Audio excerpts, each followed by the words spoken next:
कांग्रेस की ऐसी स्थितियां थी महोदय, एक समय कांग्रेस की ऐसी स्थितियां थी, आप देख रहे थे पूरे भारत में कांग्रेस बराबर राज कर रही थी। उतनी समय भाजपा की एक भी एमपी नहीं बना करते थे। तो कांग्रेस एक ऐसी पार्टी की अपने एमपी को ये कह करके और त्यागपत्र दिलवा करके सदस्यता रद्द करा करके विपक्ष के एक व्यक्ति को सदन में भेजने का काम किया गया था।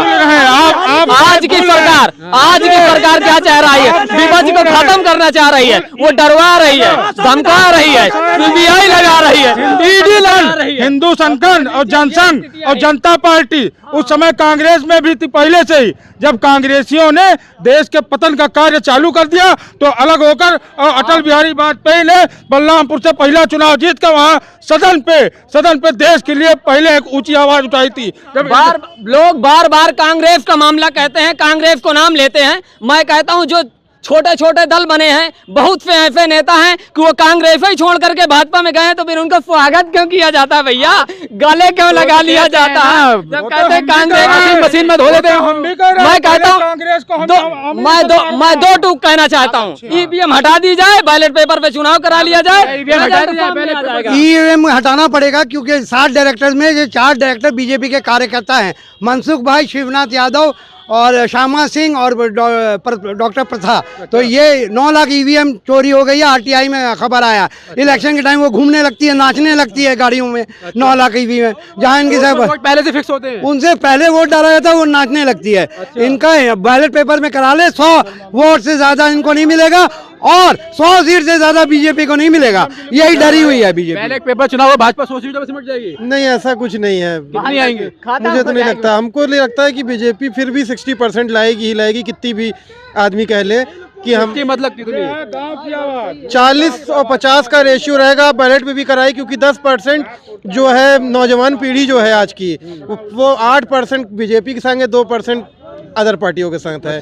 ठीक है, तो जो है मैं यही कहना चाहता हूँ बैलेट पेपर चुनाव की। लेकिन यह है कि एक निवेदन यही है कि थोड़ा युवाओं के रोजगार पे, बेरोजगारी पे, जो गरीबी आ रही है, महंगाई के मुद्दे पे थोड़ा गौर करे सरकार, तो और आगे बीजेपी जाएगी और मोदी जी भी जाएंगे।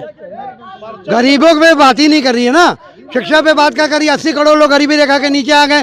5 से 28 साल के लोग 80% बेरोजगारी आ गई और लोग इजराइल भेजे जा रहे हैं मौत के मुंह में। तो ये बात कहाँ कर रही है? जो बजट आई है वो किसान, युवा, शिक्षा किसी को नहीं दिया जा रहा है। ठीक है, बोलिए। जो ईवीएम का मुद्दा चल रहा है, विपक्ष कह रहा है कि ईवीएम हटाओ, देश बचाओ, क्या? हाँ, तो ईवीएम हटाइए, सरकार बदली जाएगी। अच्छा, और क्या? ईवीएम हटनी चाहिए? ईवीएम हटनी चाहिए, हटे बैठे तुम्हें। मतलब ईवीएम से क्या खराबी है? ईवीएम के अंदर ईवीएम में चोरी होता है, वोट डालो किसी दूसरे को, जाता है बीजेपी को। अच्छा, और क्या?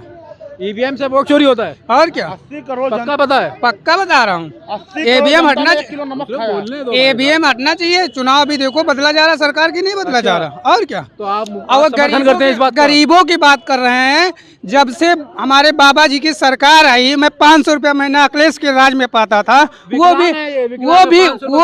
भी हमारा हजम कर लिए, खा के बैठ गए हैं। 1 साल, अरे 3 साल होने वाला है यूपी का चुनाव, तब से 1 रुपया मेरे खाता में नहीं आया है। आप बताइए। चलो 500 रुपए देते थे आपको? अखिलेश यादव को 500 रुपया महीना देते थे। और योगी जी 1 रुपया नहीं दे रहे? 1 रुपया नहीं दे रहा। आज तक मैं अपना अकाउंट दिखा दूं?